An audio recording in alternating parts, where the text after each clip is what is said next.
shall be telling this with a sigh. Somewhere ages and ages hence, two roads diverged in a wood, and I took the one less traveled by, and that has made all of the difference. Good evening out there in podcast land, ladies and gentlemen. I am your host, Dennis Carroll, and this is The Road Less Traveled coming right at you. And here is my esteemed co-host, Mr. Gerald Fountain. Good evening, Gerald. Good evening. All right. We're here forever. How long, folks, that we say here? Okay. I don't know. We've got some flaky stuff going on. We almost didn't make it to airtime tonight. I don't know. I've had some internet problems all day yesterday and today, too. So we'll see how it goes. If we disappear, then it doesn't mean aliens have got it. Well, aliens may have gotten me. I don't think they'll get Gerald, but they will have gotten me. Okay. It could go either way. Yeah, it's those darn implants. They keep finding me wherever I go. But anyway, we hope you enjoy our show tonight. We're going to have a good show on a great show, actually. Not just a good show, but a great show on ghost lights. I hope we do anyway. Ghost lights are a fascinating subject. I hope everybody's doing fine out there.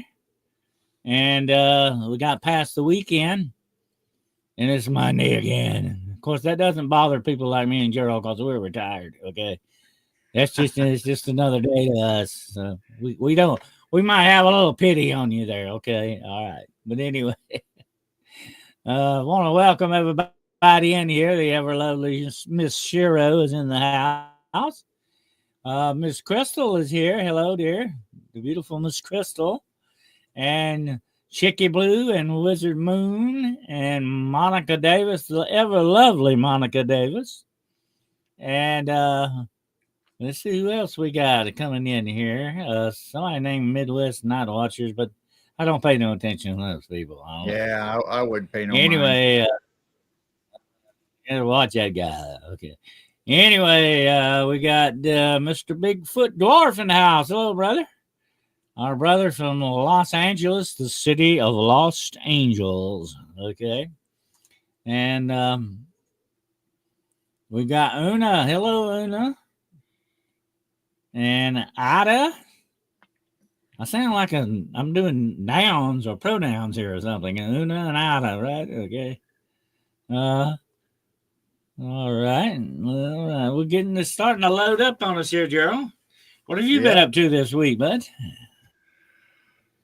You had any interesting shows? Had our movie nights on Friday, Saturday, and Sunday. We had a great Piercing the Veil on Midwest Night Watchers. We had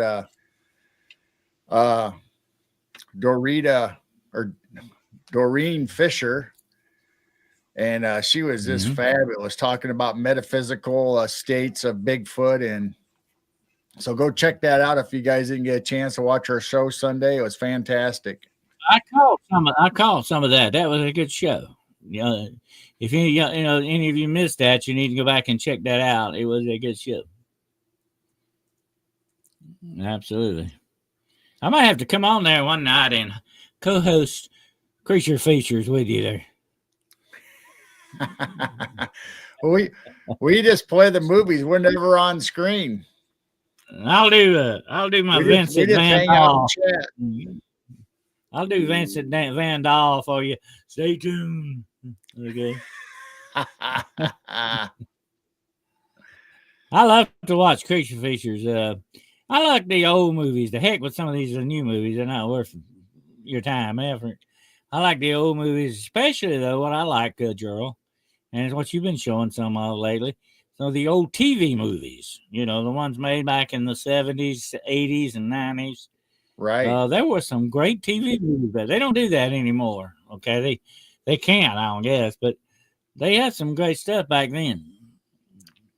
Yeah, we the most current one that we've shown has been in the 70s, but everything else has been all 50s and 60s, and of course the Twilight Zones and all that. Mm-hmm. Well, now the one I'm talking about, comes on YouTube. If any of you out there, on Saturday night at 11 o'clock, got nothing better to do at 11 p.m. Eastern Standard Time, you can tune in to Creature Features, and they have their own little thing going on. It's really fun. They have some great skits in between the movies. They do some great stuff like, there's three different characters. There's Vincent Van Dahl. He's sort of a washed-up has-been rock singer. It looks kind of like a version of Rod Stewart. Okay, he looks like Rod Stewart a little bit. And then they got the ever lovely Miss Tangela, who is really a psycho that lives with them. The young thing likes to blow up bathrooms and stuff. And then his butler, Mr. Livingston.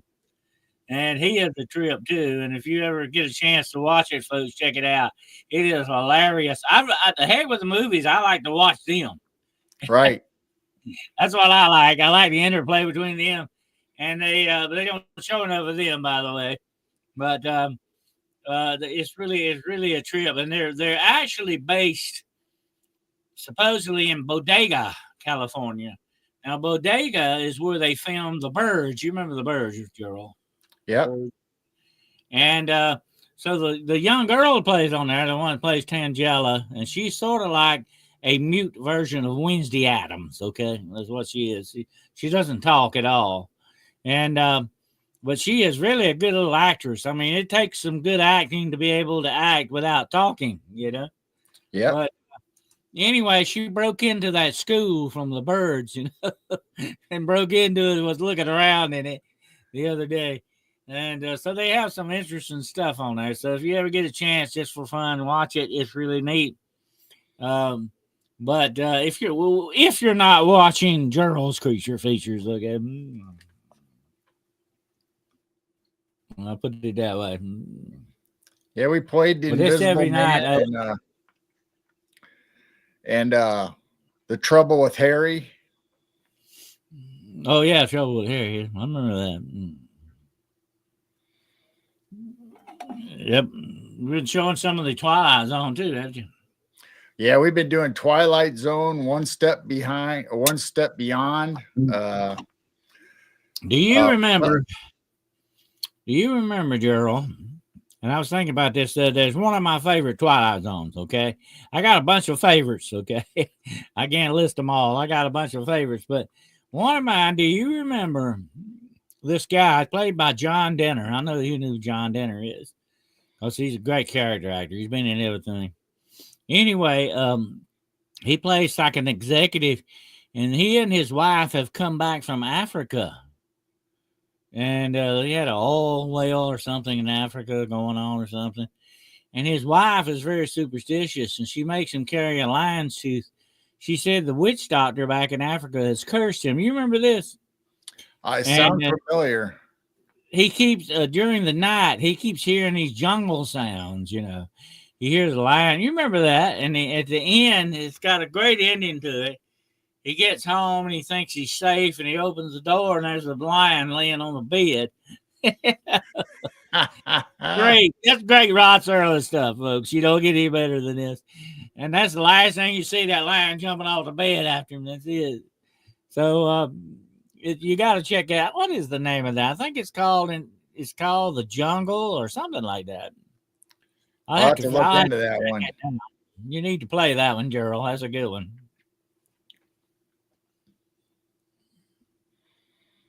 But all through the show, he's really down in his wife. So that's a bunch of superstitious crap. You know, I'm not gonna believe that. I'm not a superstitious man. I'm a man of science. I'm a modern man. You know, this voodoo stuff don't bother me at all. You know, it's really funny. Yeah, you can't go wrong with Twilight Zone. Yeah, that's what happens when you step over into the Twilight Zone. Absolutely. But that's a great one. There's been several good ones. One of my favorite Twilight Zones.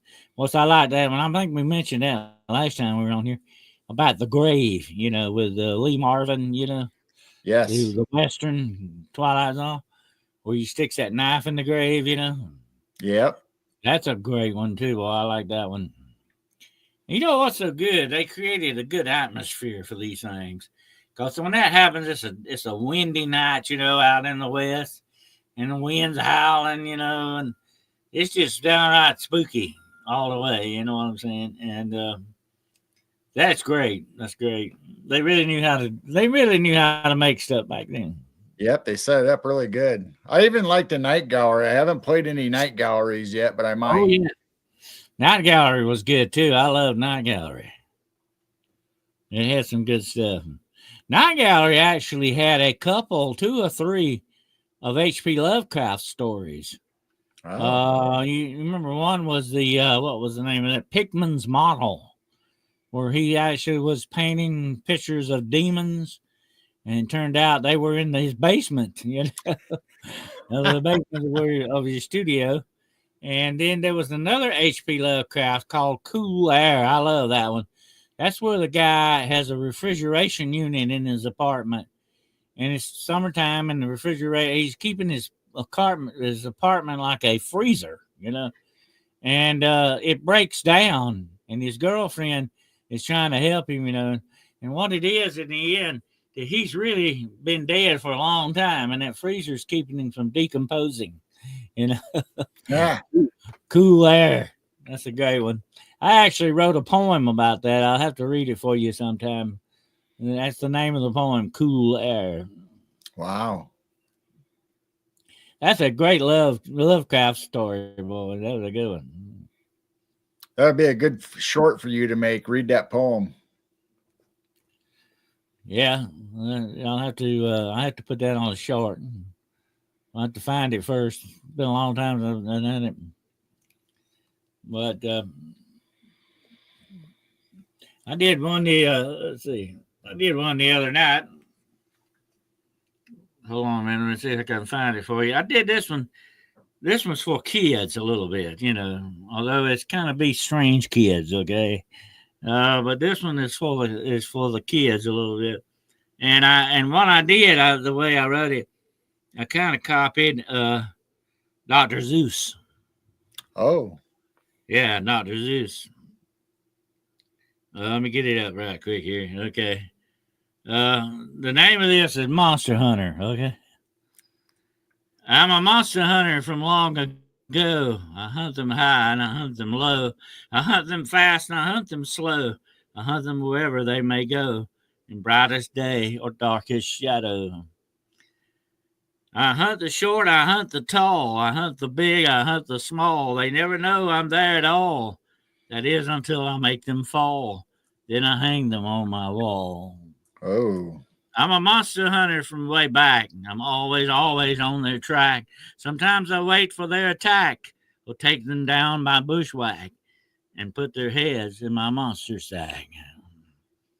Yes, I'm a monster hunter, it's plain to tell. I'm always on a monster's trail, and I'll get my monster without fail. Being a monster hunter sure is swell. I do my job, and I do it well. Oh.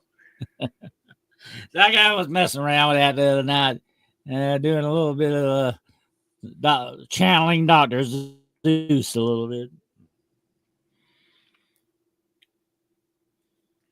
But I had actually written that a long time ago, but I had to kind of spice it up a little bit for the modern times there a little bit. So I hope the kids like that one. That was good. But enough of poetry. Let's get to the main subject tonight. Ghost lights. Oh. Yeah, ghost lights. I'll tell you what, I've always been fascinated, Gerald. I'm sure you have too, by what I call earth mysteries. There's something that's connected, the mysteries that are connected to the earth itself, and ghost lights are definitely one of them. Don't you agree? I do. Ghost lights are fascinating, whether they show up in all these communities. It's almost like we've talked about Crybaby Bridge or Resurrection Mary. It's almost like everybody has a ghost light or a spook light in their community or area.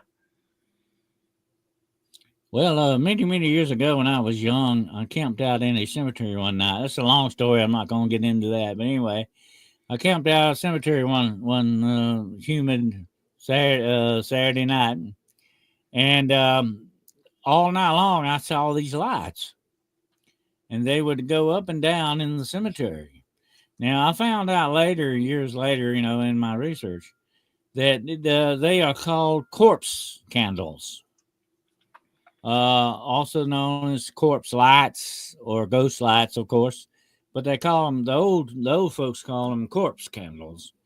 And Wow. what the story is, supposedly they are lights that are held in the hands of ghosts that wander cemeteries and stuff like that, supposedly. But these were very strange. I feel like these were natural kind of things, like we've talked about Foxfire before and St. Elmo's fire and stuff like that occur naturally in nature. I think it was something like that. I want to tell you something. I don't know if you've ever seen one. Have you ever seen an actual glowworm? No. Seen I lightning have. bugs. And honest to God, Gerald, they glow 100 times brighter than lightning bugs or fireflies. They call them up north. Wow. They really have a glow to them, buddy. They are wild looking. But glowworms usually live in swampy areas, around decaying wood, like trees and stuff like that. But I have found one night. I found one night, and honest to God, I thought it looked like one of those glow sticks. It was really strange. Really? I've Yeah. never seen one. I'd like to see one. That's how bright it was. Yeah, that's how bright it was. I would tell everybody listening, I do a little research on them. I don't know. I haven't seen one in many, many years, but now they may be kind of rare now. But that was the most natural thing like that I ever seen glowing, except maybe for lightning or something like that. It was very odd, and but like I said, it was 100 times brighter than a lightning bug would be. I've never Because seen it's kind one. of long. It's probably about maybe 2 or 3 inches long at the most. And it was big around. It looked very much like these woolly worms, the woolly bugs, that you see. Right. The woolly worms of, I think they call them bear caterpillars. Yeah, woolly bears, woolly worms. Yeah, they're about that size, but but they don't have hair on them. They don't have hair on them, but they glow like a flashlight. They really that's do. weird. That's weird anyway, because my mom's favorite song growing up was "Glow Little Glowworm" by the Ink Spots. Mm-hmm. Yeah. There are things like that occur in nature, though. They definitely, have a fluorescence to them like that. But what we're talking about tonight, a lot of things, what I would call an actual, real, honest to God ghost light, is one that acts with intelligence. Go around a tree, or it goes around something, or whatever. Now, the only other thing that does that, of course, are bugs. Bugs will divert around something, I've seen them do it. I've seen butterflies do that, Bugs are smart. Bugs are not okay. unless we used to do this when I was a kid. We used to get hornets mad. Hornets would be around a tree with sap coming out of the trees, they would be hanging around. We'd get them things mad, they would be flying around like 100 miles an hour around that tree, and we stick a plank out and they'd hit it, bam, and knock them out. We'd knock out hornets that way. Which was not real nice for the hornets. I'm sure they didn't appreciate it. But anyway, we thought it was funny. But that's where you get the expression "mad as a hornet" from, folks. Okay, it means you get so mad you lose common sense. Yep. But hornets do that. And that reminds me of the movie The Beekeeper. Have you ever seen The Beekeeper? There, by the way, Joe, have you seen that yet? I do not think so. The Beekeeper, it's the new movie. It's got Jason Statham in it. Oh yeah, I've seen it advertised. I haven't watched it though. Beekeeper, yeah, that's good. Well, he gets a big hornet nest at the beginning of the movie, puts a sack over a big hornet nest. That was a brave man. You don't mess with hornets, folks. They'll get you. That's right. But anyway, getting back to ghost lights.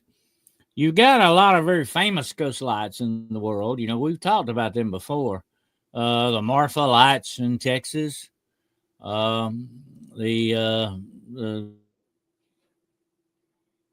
Land's End light in South Carolina. There's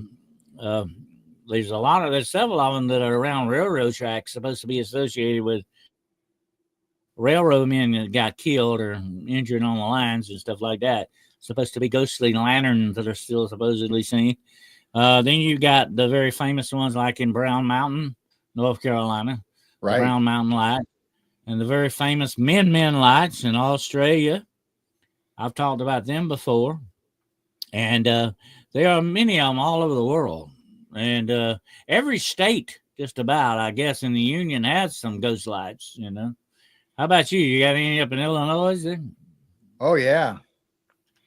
I mean, believe it or not, we have them in Alton, Illinois. We have them in Litchfield, Chicago, Ottawa, Illinois, East St. Louis. I mean, basically St. Louis, but it's the site it's on, Illinois side.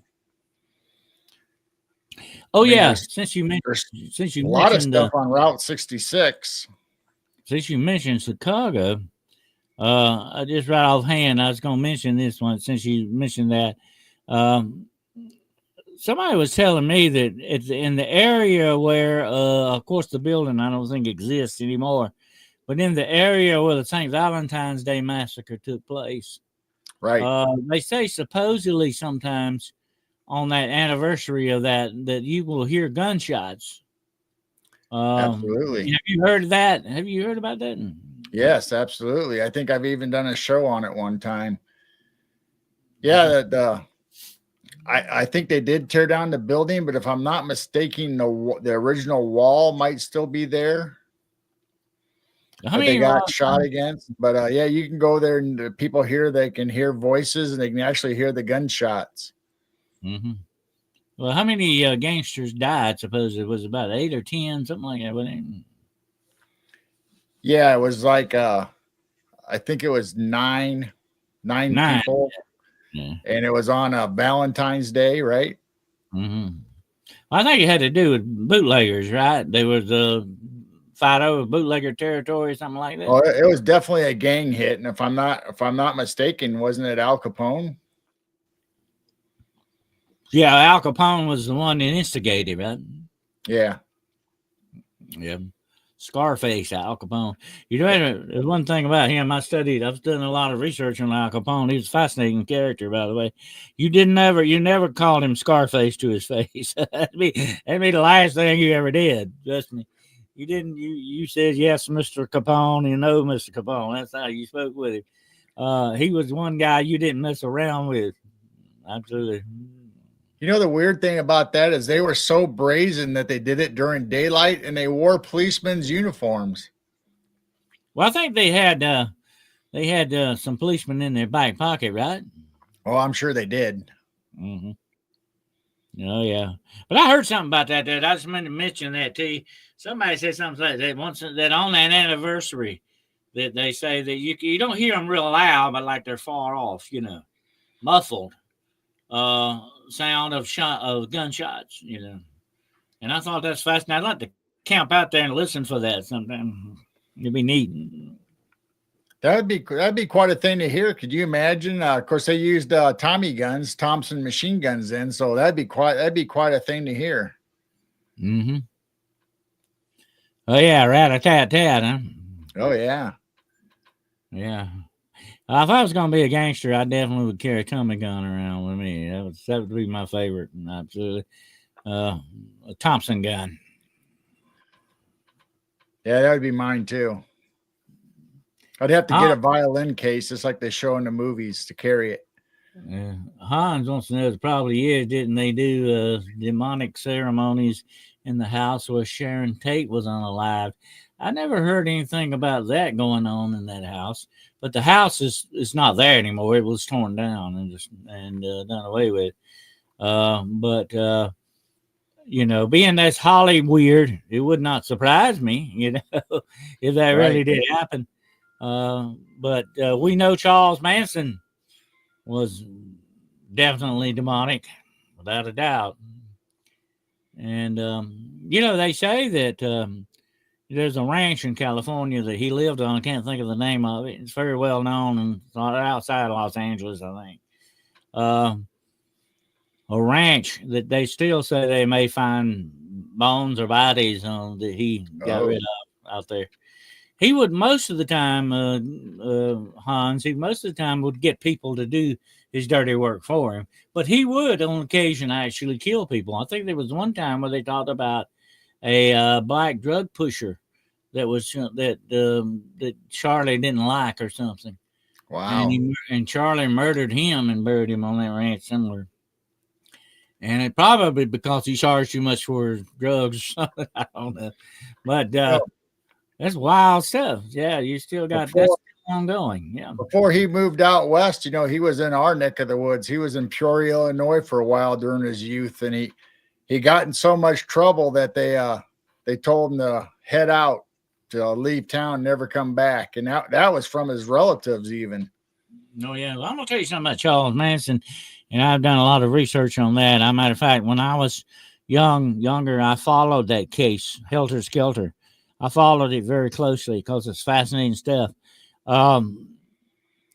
There was they will never release who it was, but there were a couple of movie stars that were on the list that the girls were sent after to entice these men. And I think one of them was Tony Curtis. Now I'm not sure. Okay, they never did actually release the name, but I kind of read between the lines and it sounded like Tony Curtis. But anyway, some of these girls worked for Charles as prostitutes.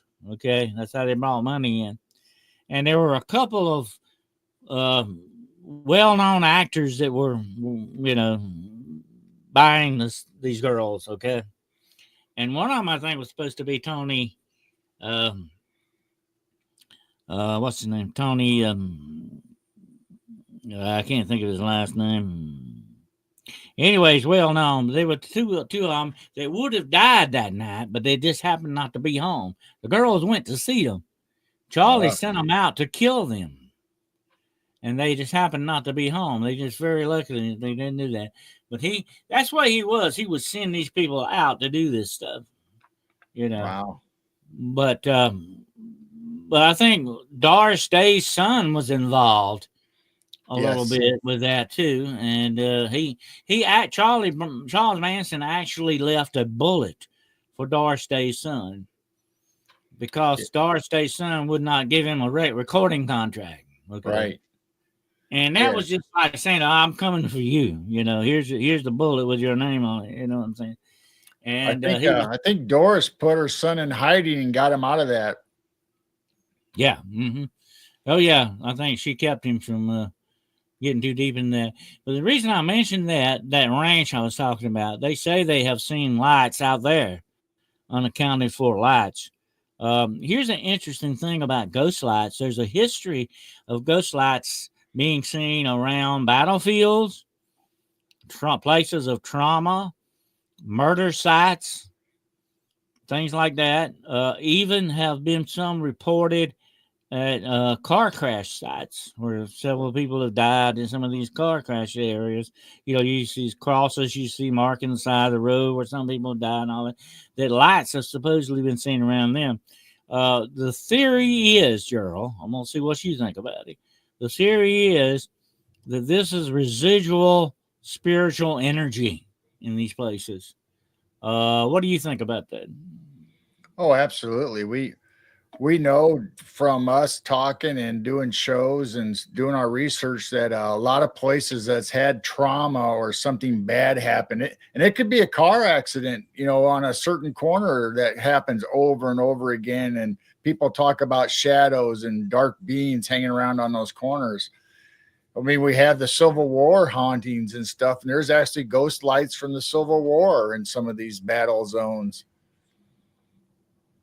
Yeah.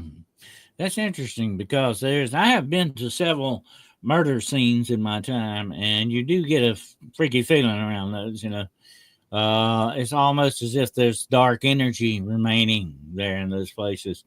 Matter of fact, I went to a one murder site where two people were unalived. This was a double murder homicide site, and you get a freaky feeling. You definitely feel like I think, and I've said this before, it's almost as if a dark spiritual stain is left there, and it is, I think, and a lot of times you have this residual type energy from trauma and death and pain and stuff like that seems to imprint itself on that location sometimes, It's interesting how that happens. Han said he went to Tombstone, Arizona, and I got a weird feeling. It was almost like a humid, zingy feeling in the air. Never felt that again, but I don't know. It was just placebo effect. I don't know. Places where death have taken place, and life is kind of held cheap, just like the St. Valentine's Day Massacre. And that does not surprise me that those places will be haunted, Right. It would be more surprising that they weren't haunted. To me, absolutely. But I think, especially wherever bad deeds are done, evil stuff leaves behind that residual as well, And there's a lot of evil things happen on battlefields, a lot of death, a lot of mercy that's overlooked, or whatever the situation is. There's some bad, ill feelings that definitely take place in some of these areas. And they're going to leave something like that behind. But even just the trauma of losing your life, Gerald, okay? Right. We can't remember when we were born, but we certainly know when we're dying most of the time, and that is a traumatic thing, just as much as being born is traumatic,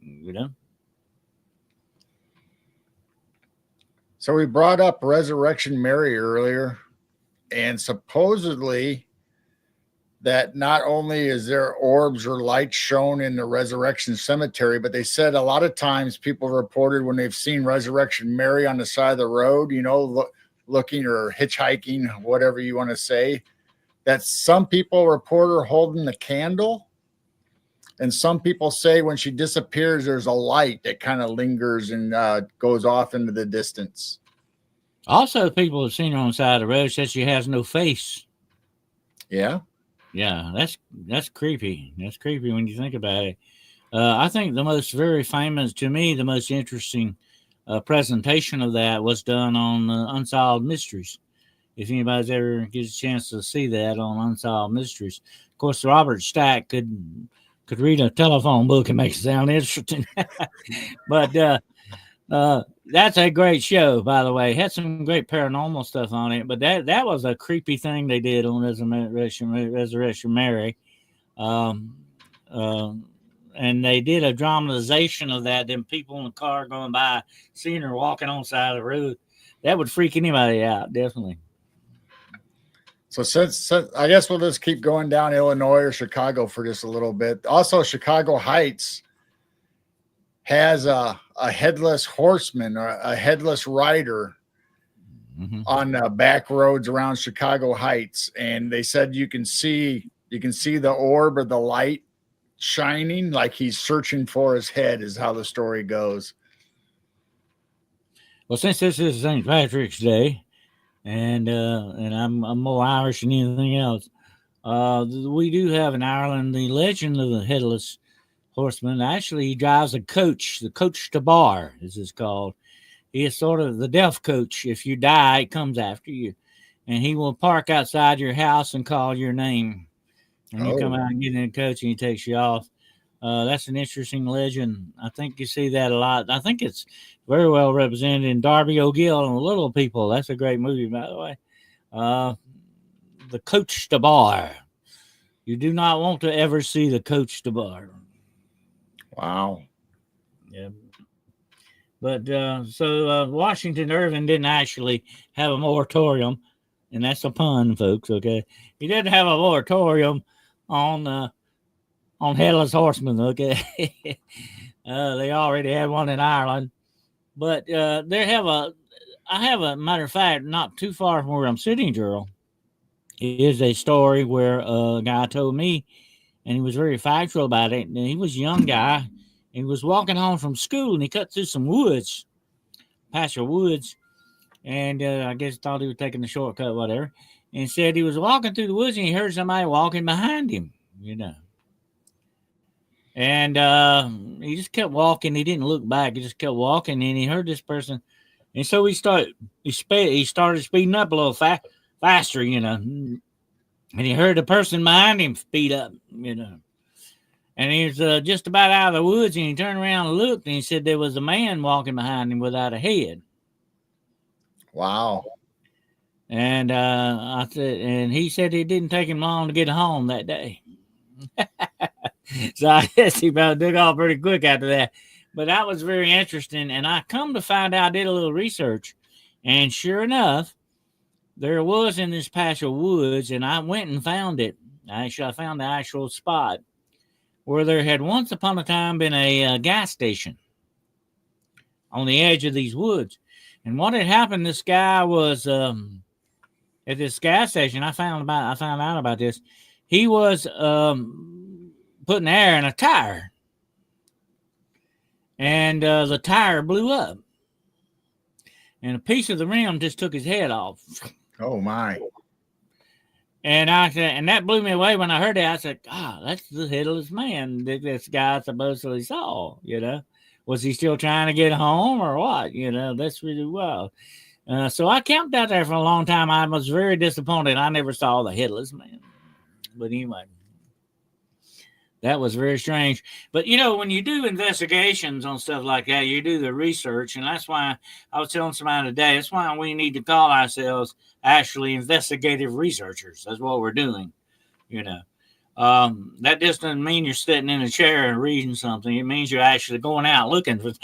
You're actually in the boots on the ground kind of stuff, But it is interesting when your research confirms what you're looking for. It's very interesting when that happens. I love it when that happens. But that's the very important part of research, folks. If you don't do your research, you're missing out on a whole lot. But it could be. Validation for some of these things. Some of them, not every. Some things you hear. And I told you about that before. Supposedly at this railroad track not far from where I'm at right now. These little kids push you over the track, but that's a place in Texas, folks. It's not here where I live. But that's funny how legends get started from place to place like that. Yeah, the same thing with ghost trains. It seems like there's ghost train stories all across the whole U.S. So we have one here on the outskirts of Peoria, close to where we live, and supposedly you can see the lights. It'd be like a railroad train or the engine coming down the tracks, and you'd see the lights, but there'd be no train by the time the lights fade out, and you'd hear the whistle in the distance. That's what I saw that in a presentation one time, where this guy was sitting out on a porch, and his grandfather says, "You hear that train?" And you hear this train whistle way off, and the boy says, "Yeah," and he said, "But Grandpa, I don't think trains come through here no more." He said, "No, they don't." So that was a ghost train, That's pretty neat. Some of these places, the tracks aren't even there anymore, and they still see the lights coming and hear the whistle. Mm-hmm. Yeah. It's almost as this is like a residual sound. I call it the memory of a sound. And I did an investigation at a train station, and we picked up something very strange on the recorders. We could not figure out what this was. And the sound was sort of I'm not going to say it wasn't a bell, but it was sort of like a tinkling sound, And what it come to find out, I let a woman listen to it, and she worked there many years ago, before she retired. She was like in her 80s or something, and she said, "You know what that is?" I said, "No, ma'am, I don't. I've never, hung around train stations. I don't know that much about trains." She said, "You know what that is?" She said, "That is a a luggage carrier buggy. And what she was saying that they had luggage carriers. You put the luggage on, you take them off the train. You take the luggage off the train. You put it in a carrier, you know. And what it is, it was just a dolly. Sort of a dolly with a. You see these in hotels like that. They got them in hotels like that where they carry luggage in them. And she said what it was that it had it didn't have a bell, but it had sort of like a metal thing that hung on the side of it and it made a noise when you moved it. And that's what that was. And that was a residual sound from 100 years ago. That's why we couldn't figure out what it was. And she knew what it was because she had heard it, in real life. But let me tell you another quick story. And I might have told you this before, but I worked at a hospital for about 30 years. And, some of the most haunted places in the world, folks, are hospitals. Okay. I worked when I first went to work there many, many years ago. It's been a long time ago. I actually worked in the laundry. Believe me, you don't ever want that job. Hospital laundries. Okay. I worked there and I would open the laundry up every morning about like dawn, and every morning I would hear this sound. It was a weird sound, and it wasn't the pipes in the laundry. Because I investigated it. I was trying to figure out what it was. And I could hear it, and it was only one place I'd hear this sound. It was in the hallway outside of this area where the laundry was. And it was a weird noise. And I could not figure out what it was, and it bothered me, And I checked the pipes out. I checked everything out. I could never figure out what it was. So one day, about a year or so later, I had to go down in the basement for something. I forget now. I used to hang out in the basements a lot. I had down in the basement, and I was looking for something. And there was an old stretcher in the way. And I moved it out of the way, and it made that noise. Oh. The stretcher wheels on the... I said, that's the noise I've been hearing. Okay. And then I did a little more investigation, and here's what I found out. That area in the laundry where I was working at was back in the days of segregation, was the black ward. And that area, in that hallway that I would go in every morning is where they would take the bodies out of the ward to the morgue on the stretchers. Wow. And here's one more thing. I said, I know what it is now. I listened for it and never, ever heard it again. But that's the way it goes with ghost sounds. Wow.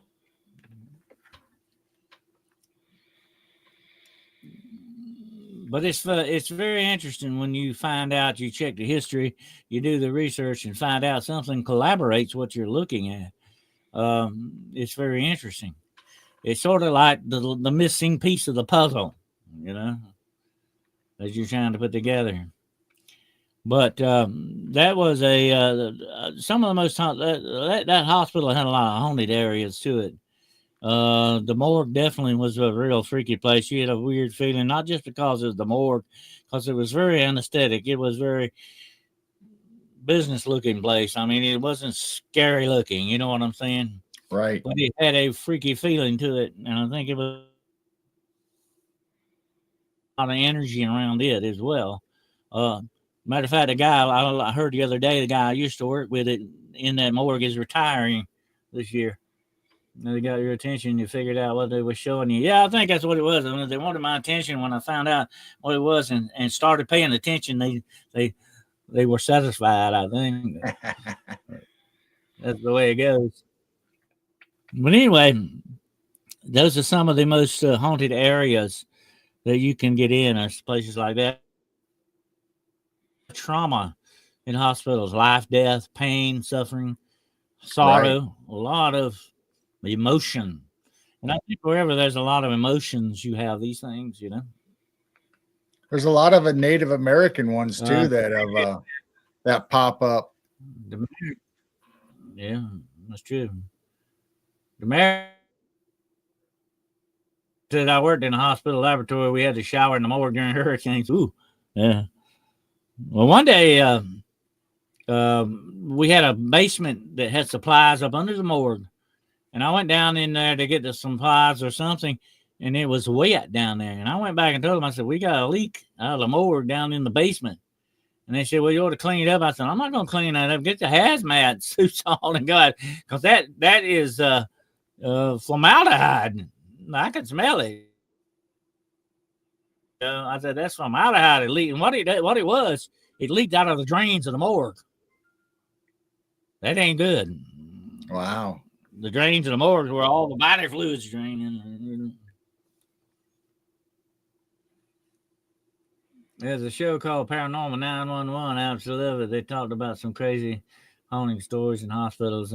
Hans says, yeah, hospitals can be some of the most haunted places. I investigated one time a actual haunted ambulance. But it was not somebody that passed away in the ambulance. It's somebody that used to work on the ambulance that passed away. That they think was coming back to do their job on an ambulance. Wow. So I did. They told me that the reason they knew this, that there were things being moved on an ambulance, supplies, and ambulances carry a vast amount of supplies, by the way, folks. You got a lot of trauma supplies on there. She said there were things, and 2 or 3 of these ambulance drivers came to me, and say, we want you to look into this, see what's going on, because these things, this ambulance driver had died in a car wreck. Had nothing to do with the ambulance that he worked on, but they believed he was coming back and moving stuff around. Oh. And because it was exactly the same way he would put supplies in, that's why they thinking it was him. And so I think the guy's name was Dave or something. So I said, well, if it's a possibility, we need to tell Dave everything's okay now. So I went out there and I sat down in the ambulance. And I said, Dave, if you're here and you're listening to me, you don't need to worry about this ambulance anymore. It's not your job to worry about it anymore. You need to go on. You need to go on where you need to go. Everybody's got you back now. We got the ambulance where we want it. Everything is doing okay. We're all right. You don't need to worry about it anymore. So Dave, you can go on now. Go on, Dave, and go where you need to go. Yeah. And I said after that session, they never had that problem again. Maybe David heard me. I don't know. There you go. Mm-hmm. They talked about that for a long time. They really spooked them really bad. That he was moving stuff around. He did. I guess he would, if you know somebody's habits so well, you know what they're doing, you know what I mean? Right. Yep. Lanita says she has seen a video where a medical helicopter transporting a patient. The patient died and his soul shot up in the clouds. I've seen other video like that, Lanita, of automobile accident sites where that has happened. Absolutely. I've seen some very dramatic photos taken. There's even some like that inside hospital rooms that have been taken. I believe without a doubt there's a transitioning period there, where you go from life to death or whatever is beyond the veil. You cross over that veil. You can be seen from time to time, because I have had many incidents and reports of people passing over, seeing their loved ones or even their pets, their beloved pets and stuff like that. It's almost as if, God, in order to comfort these people and help them transition from life to death, will send someone that they know or something they're very comfortable with, I believe that happens a lot. Absolutely. But, there are things seen like ghost lights during these kind of incidents as well. Billy Graham, the evangelist, talked about his grandmother. When his grandmother died, he was in the room with her. She was a very good, devout Christian woman. And she was, as a matter of fact, one of the inspirations for Billy Graham when he was young, And said his grandmother was dying in this hospital room, and he and his mother, I think his sister, was in there, and said all of a sudden his grandmother been in like a coma for a while. She was out of it. I guess the morphine will do you that way too if they got you on morphine or something. But said all of a sudden his grandmother sat up and looked and said you had the most beautiful smile on her face. And he said, and Billy Graham said this, said that room lit up. You're not bright, blinding bright, but you just had a glow to it, And said that she laid back down in the bed and died in the room, and the light went out. Wow. Yep.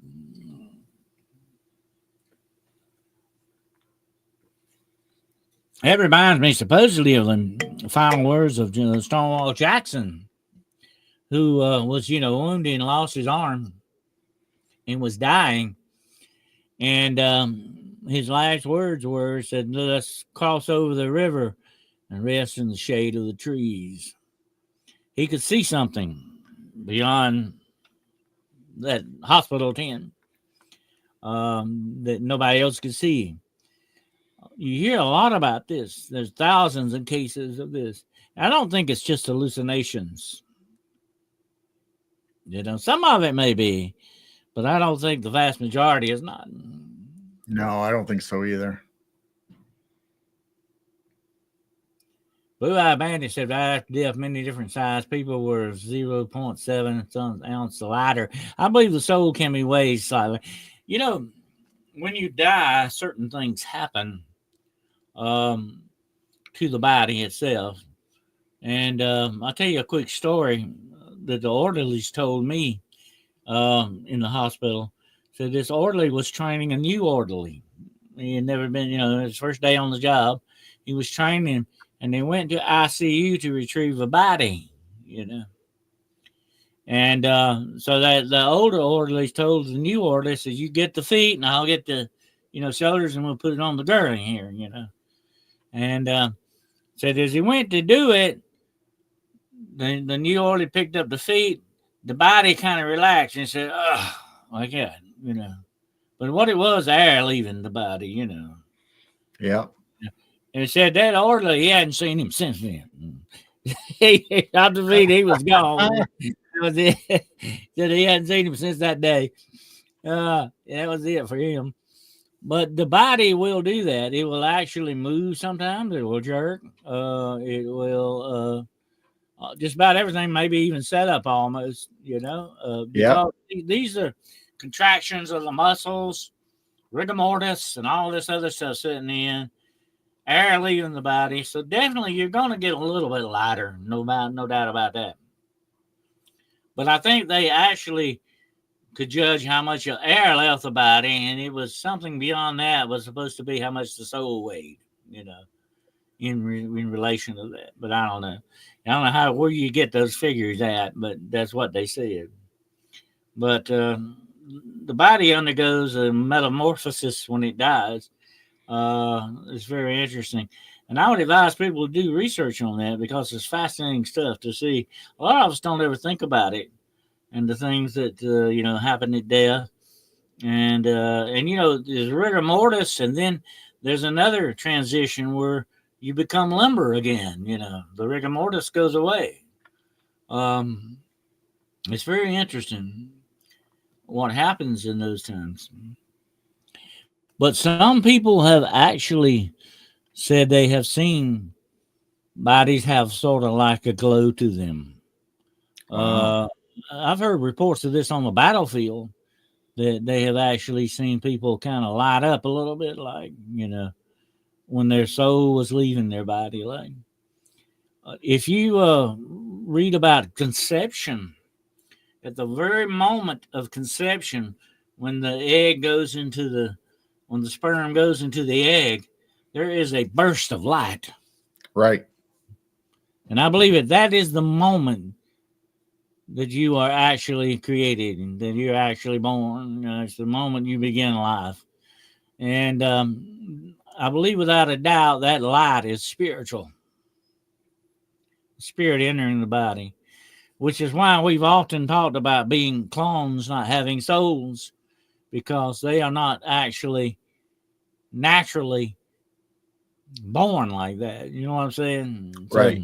that's an interesting aspect about that. So, but there are other times, and you can study this too, that when the forming in the womb, that you have a tail, that you have different things going on. You have a metamorphosis going on in the womb.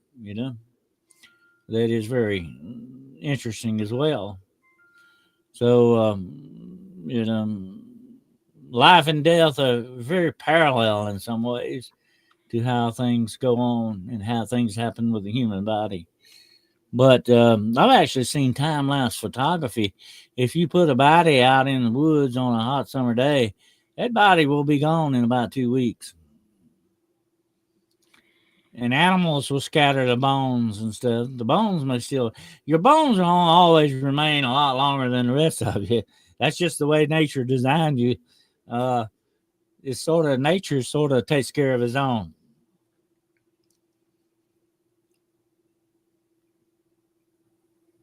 But the soul, my friends, that's as Edgar Allan Poe said. But what about the soul? Where does it go? What's it doing during this time? That's the interesting part, and I think that's where a lot of these ghost lights come in.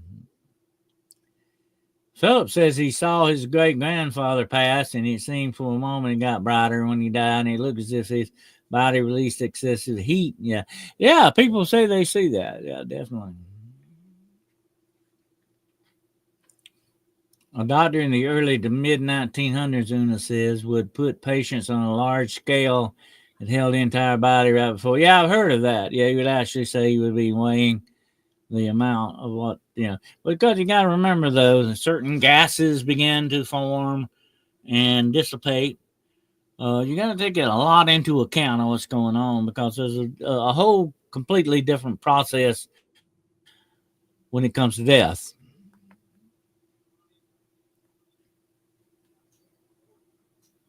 But what about corpse candles? What are they? Actually, I've seen them, and I cannot tell you what they are.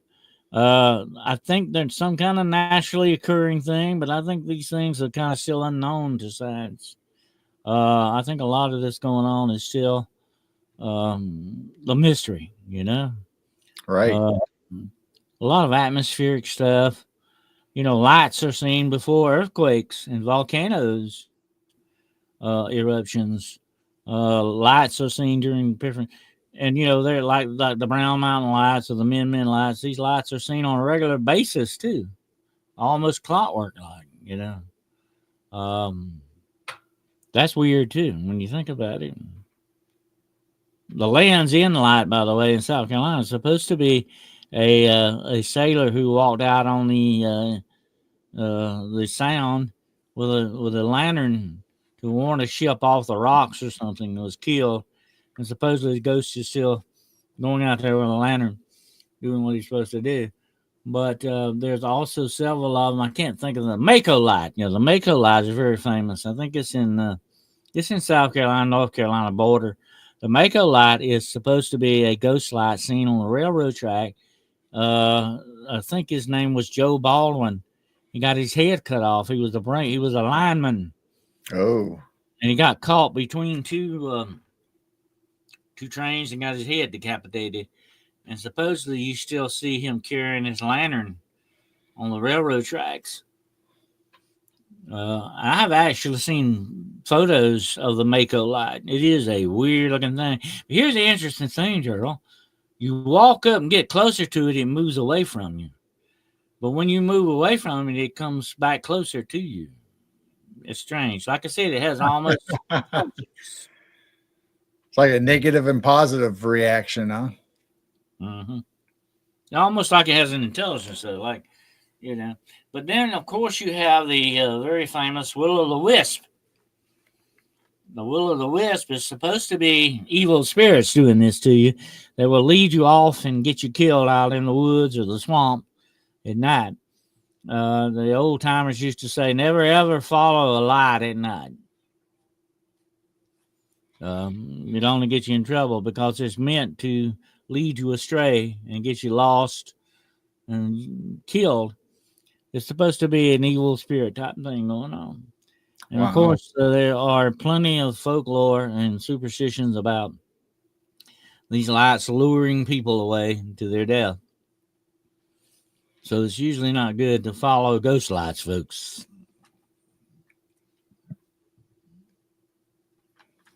And Mary said, I used to tell my kids stories like that so they'd be quiet in the back seat and look for the light. Yeah. I think some of these lights may be explainable, but, like the Brown Mountain lights, they say they're automobile lights, but the Brown Mountain lights have been reported since the 1817, 1600s when there were no automobiles. How do you explain that? Right. I have no idea. Mm-hmm. Yep. Well, it's very interesting. But I told a story about the Min Min lights. A guy in Australia one night, he said he got to chasing the Min Min lights. There were two of them going down the road, going down dirt roads. He said he was going about 100 miles an hour chasing these lights. And all of a sudden they split. One went one way and one went the other way. He said he put on brakes and ended up right at a tree. They went around a tree. The good thing he stopped, but they show an intelligence, That's the interesting thing about them. They know what they're doing.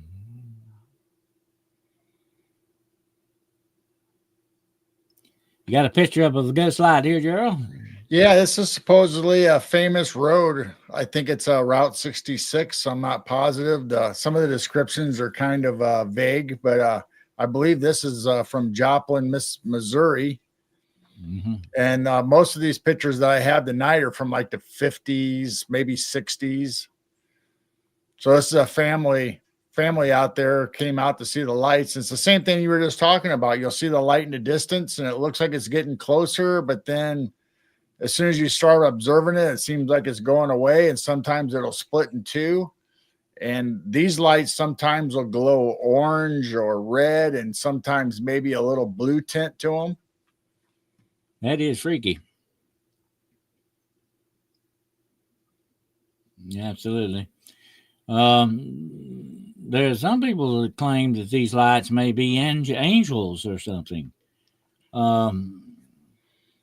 I don't see angels hanging around doing this, though, myself.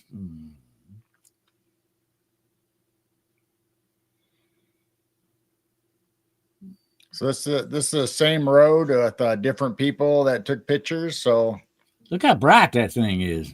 I know. So supposedly they think it might be a phantom car or something, but other people say it's like orbs, or this depends on your point of view or what you've experienced. But it's almost like a car coming down the road, but it never gets to you. That's weird. That's a good shot out right there, man. That is spooky when you look at it, man. I would definitely have to walk up that road and go looking for it.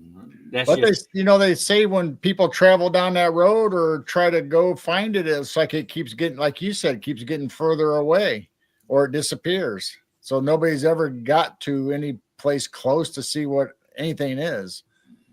Yeah, I've read accounts where people would walk towards the light and they'd get very close and all of a sudden the light would be gone. Yeah, that's an interesting shot there.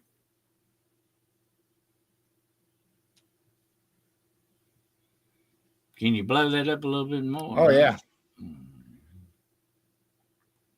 Yeah, I just wanted to see. Yeah, that looks like two lights. That's what I thought.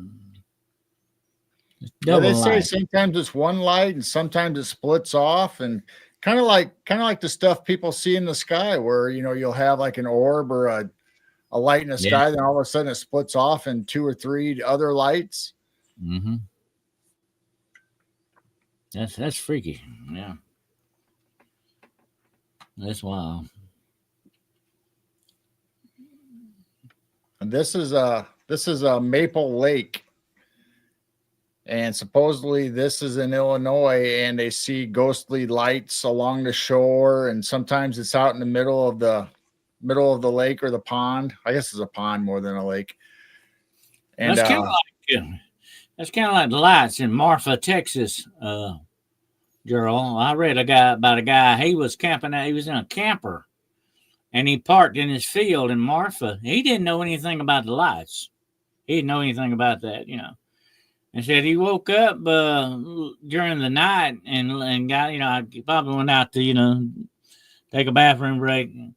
And said when he stepped down the field, said there was lights all around him.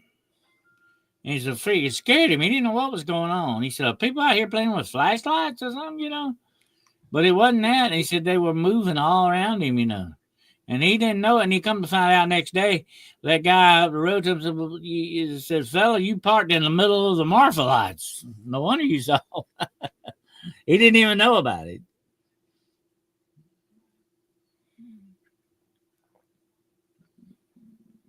So we have Cahokia Mounds down in southern Illinois, the big mound settlement where the civilizations were there and they disappeared, Mm-hmm. Well, they say when people go there on nights that they can see orbs or spook lights or ghost lights, like maybe it's the Native American or the mound builders spirits or whatever, maybe they had sacrifices or maybe there was people killed there. I don't know, but they're like floating all over. I'm glad you brought that up because there are a lot of lights seen around these mounds. There's supposed to be a lot of spiritual activity around these mounds and guardians or whatever you want to call these things, especially with the indigenous peoples type guardian things. There's even, been some stipulation over the years that even the Bigfoot is sort of like a guardian of the land that is brought to their place by the curses that the Native Americans put on those lands and stuff like that to guard them. Philip says one theory is certain insects pass through an electromagnetic field and makes them glow.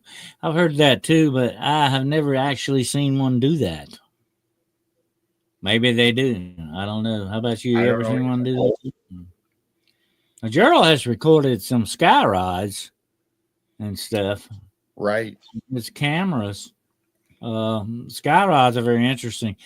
And I've always said this about sky. It just doesn't seem like an insect. I've taken pictures and I've seen insects 1,000 times on videos, and there's something different about the sky rod kind of thing to me. Now, some of them may be, and I can see where some of them might possibly be insects that are taken with certain speeds of film, okay?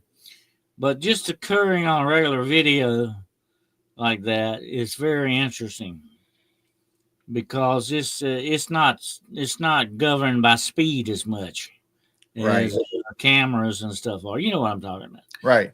I know a little bit about photography, and I've never actually, and I've taken bugs many times accidentally, of course.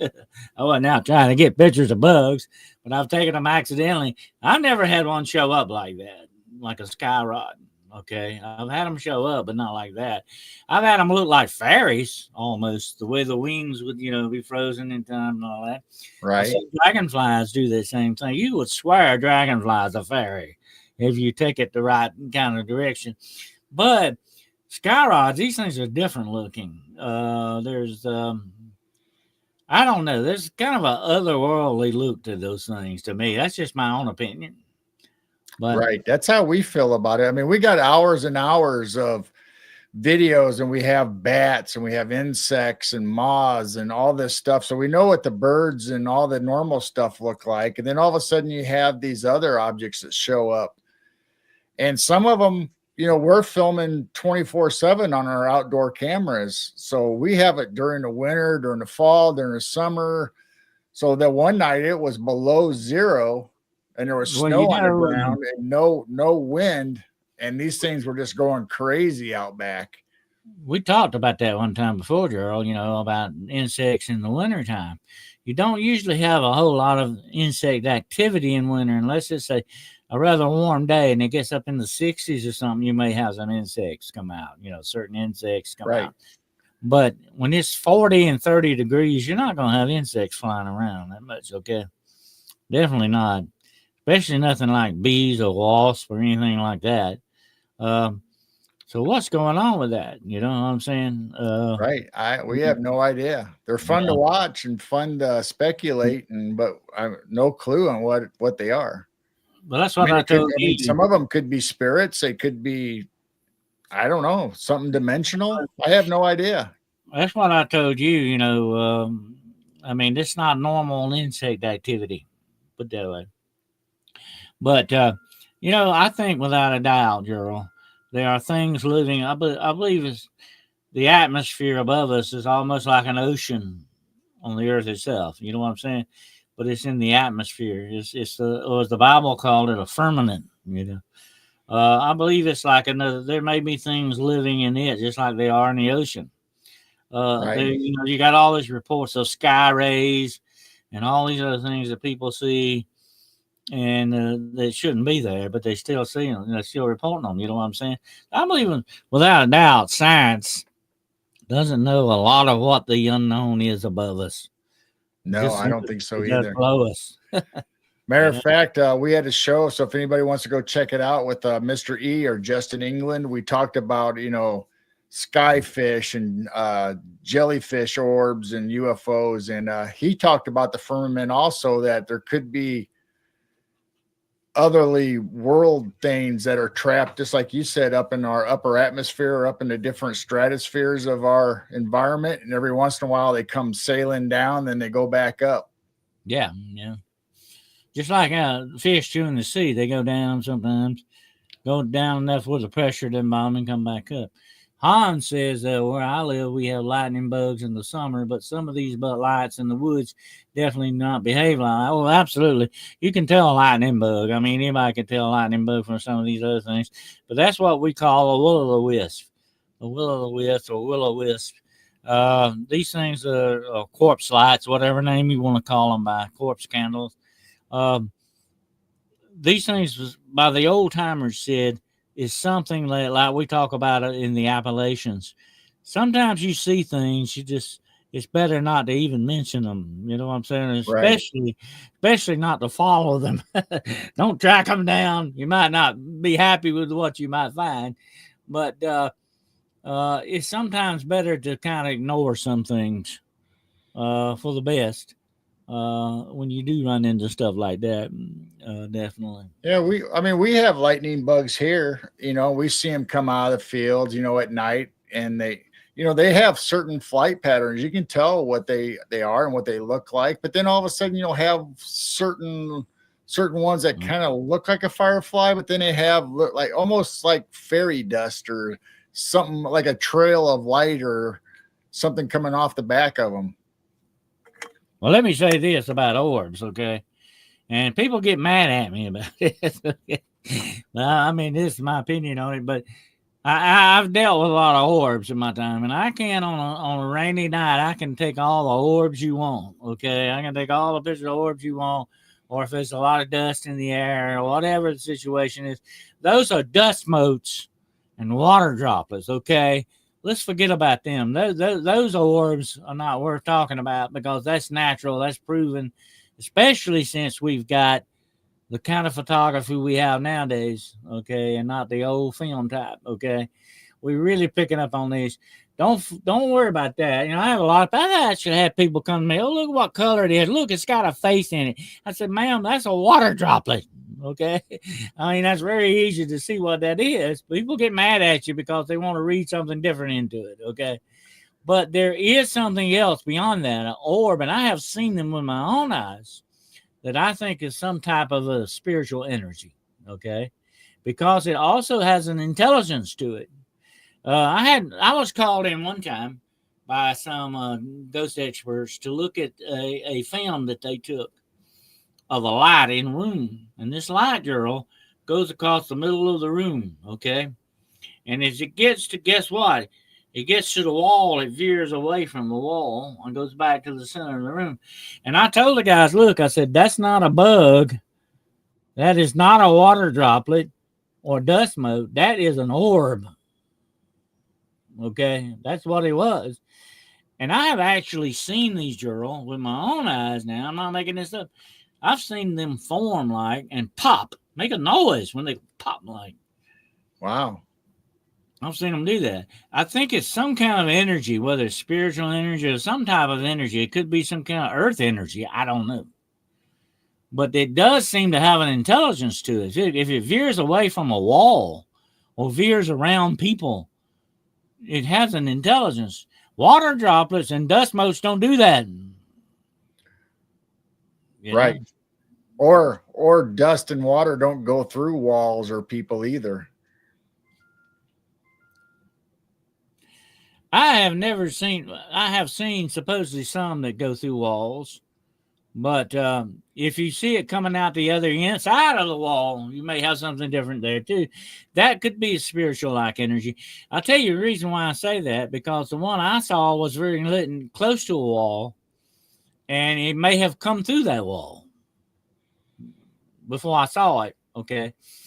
And I believe that's a possibility, because look at ball lightning. Right. Look at the properties it has. It goes through walls and buildings and trees and goes out to the other side. But yet, if it were to hit you, it'd probably kill you. Okay. I wouldn't advise trying to grab ball lightning, folks. Okay. But it's real. It's nothing made up. And actually, I have seen areas. I didn't get to see it with my own eyes, but I've seen somebody showed me a tree that ball lightning hit that had a mark on it. I mean, it was scorched like. So this stuff is real. I mean, it's not ethereal. It's not like, ghost-like stuff. It has a property to it, especially ball lightning. It definitely was something you wouldn't want to hit you. And it's real, though, even though it can pass through things. I know that sounds weird. But that's electrical property. The properties of electricity are different. Tesla could tell you all about that, And right. Of course, a very famous quote that Tesla had: if you want to, understand the secrets of the universe, you must think in terms of energy, frequency, and vibration. And I think that's exactly where a lot of this stuff is coming from. Frequency, energy, and vibrations. But it ain't. But people get mad at me when I point out it's simply a dust mote or a water droplet. I mean, you can see those very plainly. I could even see the water in the water droplet. You know what I'm saying? And people will say, "Oh, that's a face." That looks like Grandma Alice or something. No, that's a water droplet, folks. You're reading something into it that ain't really there. We have to be very careful about stuff like that. Okay, we don't want our mind to trick us into seeing something that's not really there. We want to be as factual as possible with what we see and what we trying to investigate or trying to understand. That's where, a lot of people get tripped up. I have seen people will argue all day long. Oh, that's something manifesting, and it's a shadow in the trees. That's all it is. I have seen shadows. Believe me, folks, I've taken a lot of pictures in woods, okay? And I've taken some freaky looking shadows. I took one shadow one time, and I got to looking at it, and I turned it several different ways. It looks just like somebody standing there between two trees. Okay? And I went back to that place, and I walked down and took it. And at the angle that I took, I stood at the angle I took it, and it was the shadow on one tree falling on the other tree. Oh. And the only way I could find that out, I had to be there in the exact place I took it at the exact time that I took it.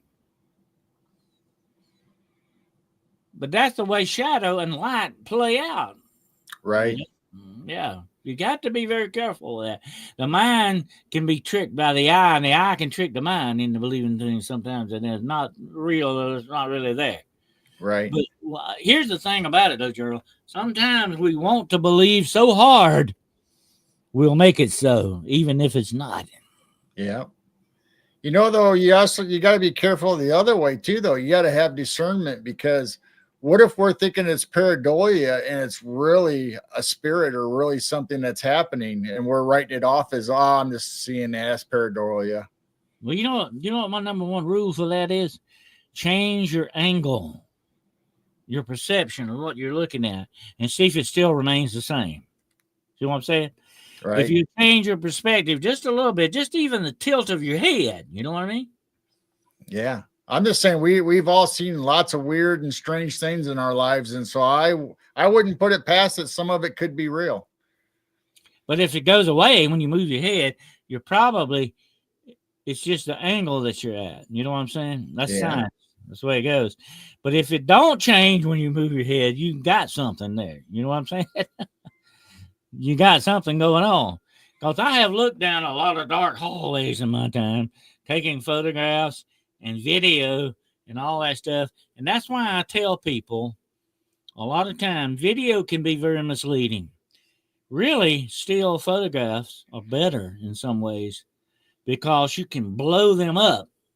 You know what I'm saying? Without losing definition. You can't hardly do that with video like you can with a still. And that's why I'd rather use a still camera for certain instances and video for certain instances. You know what I'm saying? Right. You got to be careful how you do that. But if your angle that you're looking at can fool your mind sometimes. So that's why I say move your perspective a little bit. And if you're still seeing that shadow, you might ought to investigate it. You know what I'm saying? Because it may be something substantial there. But if it doesn't, if it changes and just goes away when you move your head slightly, you're probably just getting some kind of what I call mind feedback. Because the mind is always trying to put shapes and forms into something that may not necessarily be there. That's pareidolia, you know. Yep. You have to be careful. You just have to be very careful. But we don't need to let our belief system overrule our mind. We want to believe something so bad with it, we will see it. That's not really there. Okay. That's something that's not really there. You're really fooling yourself. As Shakespeare said, to thy own self be true. Don't lie to yourself, you know. You just have to be very careful how you do.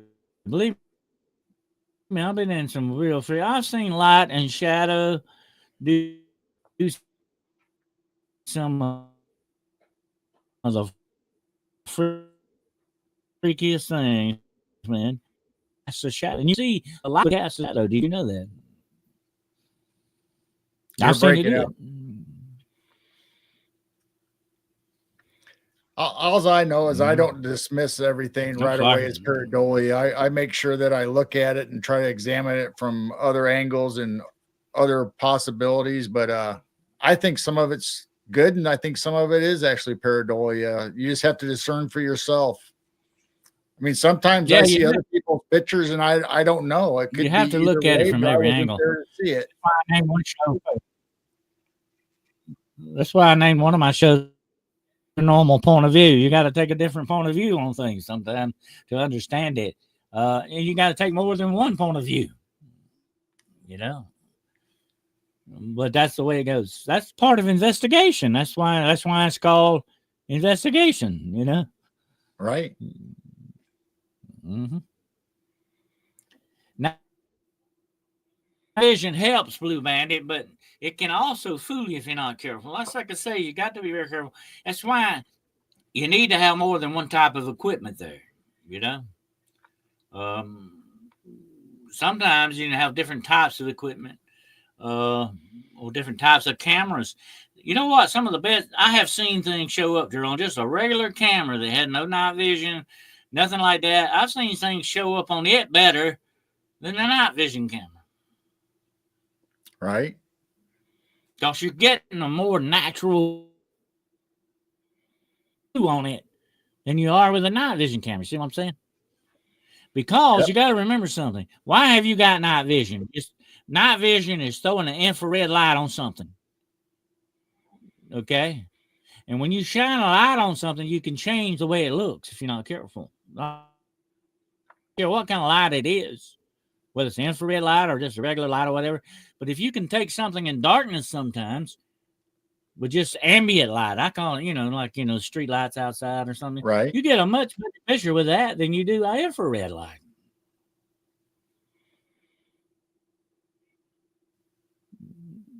especially when it comes to paranormal stuff. You know what I mean? Yep, absolutely. Yeah, that's right. You don't keep all your eggs in one basket, but it's good to have different types of equipment, try things out. That's why I even had a dog with me. I had different things to tell me things that were going on. Somebody asked me the other day about a K2 meter, and K2 meters are good, but you know what my favorite was? The tri-field meter. If you don't have one, you ought to get you one, because that is a real scientific instrument. And it measures not only microwaves, but it measures electrical and it measures short waves and stuff. That's why it's called a tri-field meter. And it is very accurate. I trust it over a K2 meter, by the way. But it's used all over the world for different applications of scientific measurement. Right. It's a little bit expensive, and I'm talking like maybe $150, something like that. But it's worth having. And of course, I used to have. Guess what else I had? I packed the doggone Geiger counter with me too. Oh yeah. Yeah, I have. When I was in the swamps of South Carolina looking for lizard man, I picked up traces of radiation out there. They shouldn't have been there. I'm not talking about the regular background radiation, okay? I'm talking about traces of radiation. And I talked to a guy later on. It was I won't mention who his name was, but I promise I never would tell who he was. But he was very well up in the government down there, and he said, I'll tell you why you picking that up. He said they dumped all kind of stuff in that swamp. Ain't no telling what's out there. Wow. Well, maybe that's where lizard man comes from. Anyway, you got to have everything you can. You got to cover your bases as much as possible, right, Drew? That's right. Yep, you never know what you're going to catch or what you're going to see or what you feel. I mean, sometimes it's just a sense. Sometimes you just sense things. You can just tell the atmosphere is different, the feeling's different. Yeah. But it's all a lot of times how you perceive things too. You don't, like I say, if you go in thinking you're going to see something or expecting to see something. There's been many times I go in an area and somebody says, "Hey, well, let me tell you what we saw in this room." I said, "I'd rather you not tell me. I'd rather you not tell me. Let me go in and find out myself." Because that, predisposition my mind to something. I don't want to do that, because you really done screwed yourself up. You're looking for something then. And you might find it because you're looking so hard for it. You know what I'm saying? I'd rather it be spontaneous. Right. And I would even tell my people that I would send teams in. I said, I'm not going to tell you what's in there, okay? Find out for yourself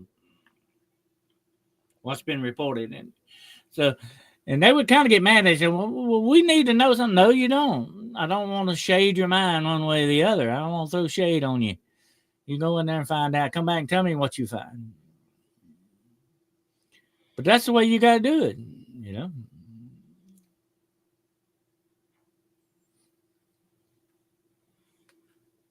But the mind can be your best asset, your best tool. Can also really trip you up bad if you're not careful. That's what you got to watch out for.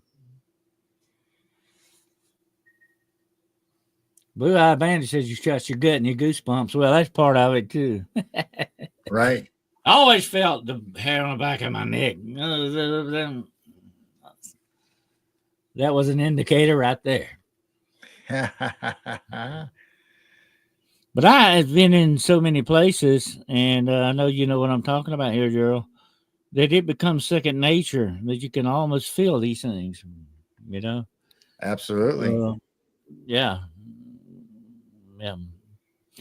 But I'm going to tell real soon about the handshake, and I was going to fix a video for the members on that this weekend, but my internet had other plans. But anyway, I'm going to come out with that very soon. I want to talk about the handshake. That is the one time that I shook hands with evil. You're going to want to hear this story, okay? Oh, that'll be a good one. Yeah. Yeah. Be careful who you shake hands with. Absolutely.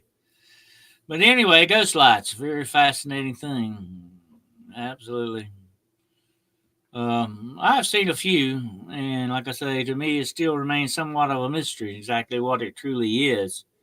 I think some of it may be spiritual energy, some of it may be the manifestation of earth energy of some sort.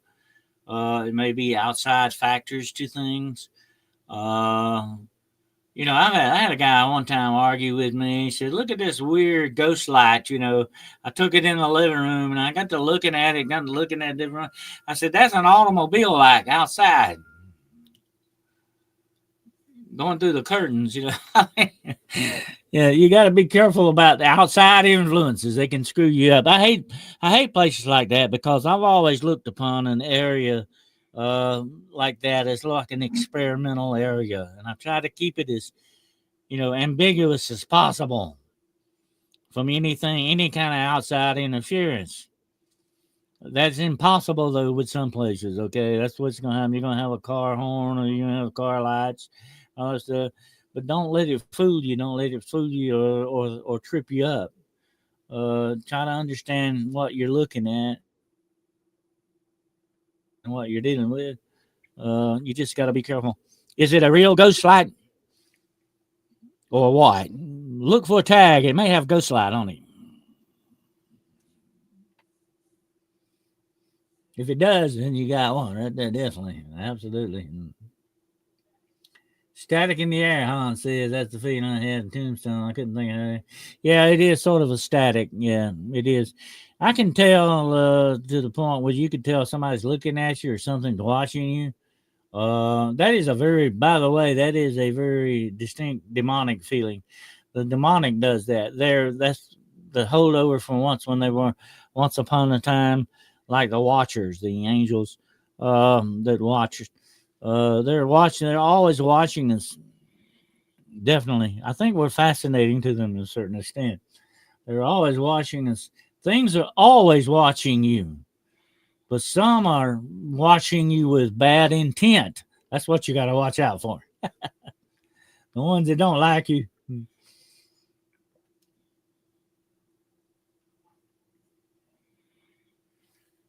But yeah, ghost lights are very interesting. You got any final thoughts on that, Gerald? Yeah, I mean, just like we talked tonight, if you ever see a ghost light or an orb or something that you can't explain, like Dennis said, you need to check it out, use your discernment. But a lot of times you gotta look at the history of the area. Did something bad happen? Was there Native Americans there? Was there some kind of spirit thing going on there? So I mean, you gotta do your history on not only what's happening at the time as far as the atmosphere and all that stuff, but you got to also check the area itself to see what local history, what might have been there before the history you have now.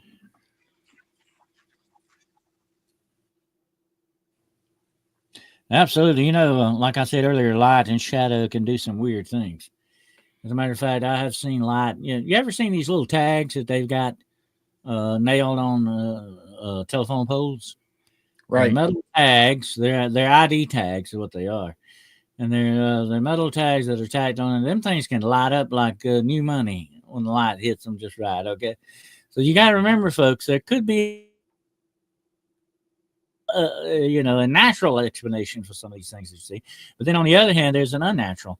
And if you ever want to see ghost lights, all you got to do is look up, because as Gerald and I know, being old sky watchers from way back, there are some weird orbs and lights every night in the sky. Right. Definitely. Some strange things, just like a ghost light. And you know what? Some of them may be something like ghost lights up there for all we know. Absolutely. Like that. But that's one place you can definitely always find something. Absolutely. But appreciate you all being here tonight. And it's been a fascinating subject. Ghost lights. We invite you all to do more research on this. It is fascinating and very interesting. Ghost lights are part of our environment, whether we know it or not, or realize it or not. They are definitely here with us.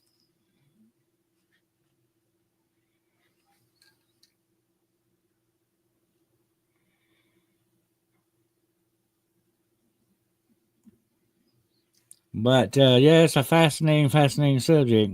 Don't. Here's our final thought. Don't get spooked by the ghost lights. Okay. Don't go chasing ghost lights. You never know where you'll end up. There you go. No, I wouldn't advise that. Definitely, you might end up somewhere you don't want to be.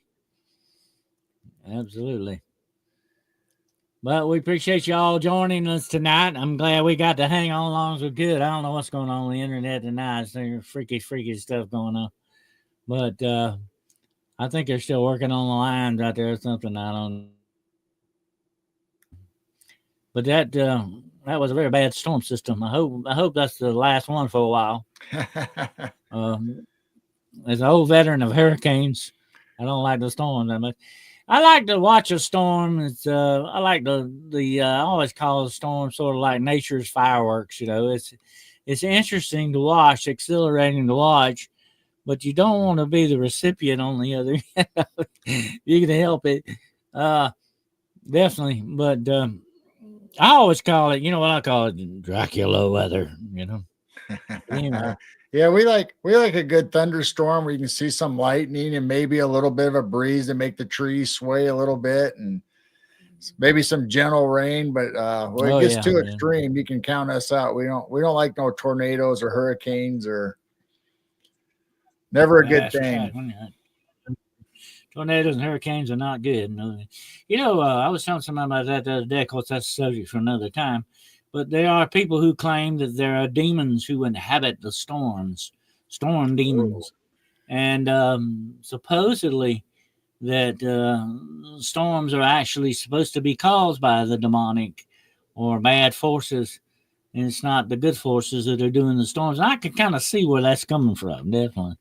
You know, that seems like that would be the bad guy stirring up trouble to me, more so than the good auspices. I don't see anything good about tornadoes and hurricanes. Okay, there's nothing usually we get the term for dust devils. That's right, dust devils. I have seen some dust devils in my time. It was scary looking. You know what I mean? I seen one time. Where was I? Oh, I was at a trash. And, you know, trash dumps, got a lot of earth moving around them, you know.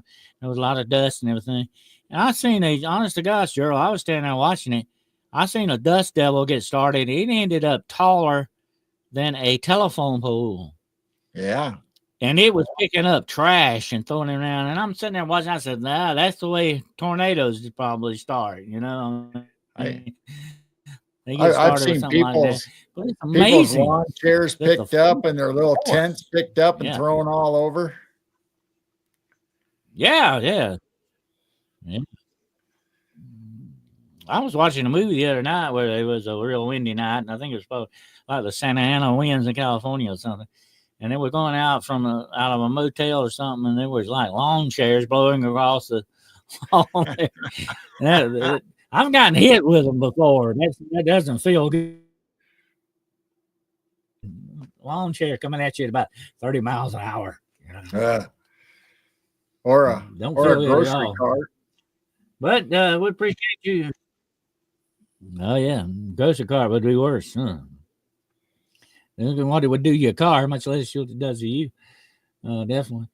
But we appreciate y'all being here tonight. And what you got cooking this week, Gerald? Well, Wednesday night we have the Night Owl Lounge where we hang out with everybody and chat. And once in a while we'll bring up a subject, but most times it's just hanging out. So hope to see everybody there on Wednesday night. Then Friday, Saturday on our Rumble channel. So it's not the YouTube channel, but the Rumble channel only on Midwest Night Watchers. We'll have a creepy movie and TV show night. And then Sunday, we have a UK visitor coming on our show on Piercing the Veil. It's Kate Ray, and her show is the Hair in the Thicket. And so she likes to talk about fairies and old time folklore and stuff like that. So that'll be a good show on Sunday. So please check us out. Well, sounds like another interesting show. Definitely. We'll have to check that out. Absolutely.